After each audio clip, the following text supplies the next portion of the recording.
అందుకే నా దిశ వీళ్ళకు ఒక అలవాటు అయిపోయింది.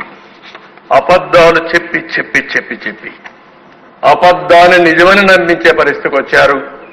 ఓసారి అబద్ధం చాలా ఫాస్ట్గా వెళ్తుంది, నిజం కొంచెం స్లోగా ఉంటుంది. కానీ అంతిమంగా నిజము నిప్పు లాంటిది, నిజమే గెలుస్తుంది, సత్యమే గెలుస్తుంది, దాంట్లో అనుమానం లేదని చెప్పి మరొకసారి ప్రజలు నిరూపించారు. మొన్న అదే జరిగింది. ఎప్పుడూ జరగనటువంటి విజయాన్ని ఇచ్చారంటే వీళ్ళు చెప్పిన అబద్ధాలని మళ్ళా ఇలాంటి వాళ్ళు వస్తే ఏమవుతుందో భయపడే ఓట్లు వేశారు. మాట్లాడితే మదనపల్లిలో సబ్ కలెక్టర్ ఆఫీస్ తగలబెడితే అక్కడ ఏవైతే 22A ఫైల్స్ ఉన్నాయో అవన్నీ కూడా తగలబెట్టి డెస్ట్రాయ్ చేయాలని పరిస్థితి వస్తే దాన్ని ఎంక్వైరీ చేస్తే తప్ప, అంటే మీరు తగలబెడితే నేను కూడా మీరు చెప్పింది మీ బాబాయిని చంపి ఆత్మహత్య అంటే నేను నమ్మాలి. ఇప్పుడు మళ్ళా మనమే చంపేశామంటే అవునని మేము ఒప్పుకోవాలి.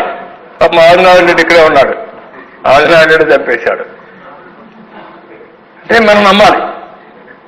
ఇప్పుడు అవన్నీ చేసిన తర్వాత ఇప్పుడేమంటారు, అక్కడ ఆఫీసు మళ్ళా ఏదో అగ్ని ప్రమాదం అంట.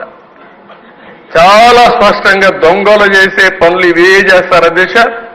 కరుడుగట్టిన నేరస్తులు చేసే పనులు ఇవే. నిందితుల్ని నేరస్తులుగా పెడతారు.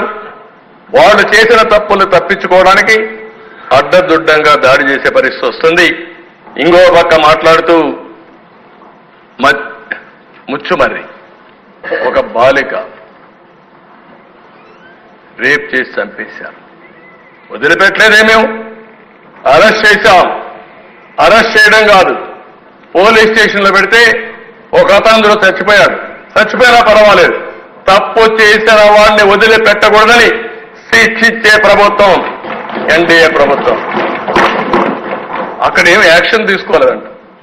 పోయి చూడు ఏం చేశాము, డెమాన్స్ట్రేటివ్గా యాక్ట్ చేశాం.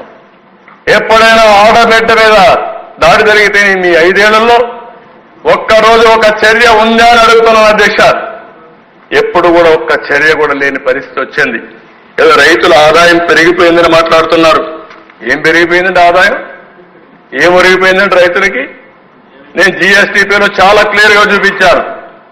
రైతులకు వ్యవసాయంలో వచ్చే జీఎస్టీపీ తగ్గిపోయింది, రైతుల ఆదాయం తగ్గింది, రైతుల ఆత్మహత్యలు పెరిగాయి. దేశంలోనే ఎక్కువ అప్పుండే రైతాంగం మన రాష్ట్రంలో ఉండే పరిస్థితి వచ్చింది అధ్యక్ష. ఇలాంటి చాలా ఉన్నాయి. ఏదేమైనా నేను సభ్యులందరినీ ఒకటే కోరుతున్నా, ఇవన్నీ మన ప్రజల్లోకి తీసుకెళ్దాం.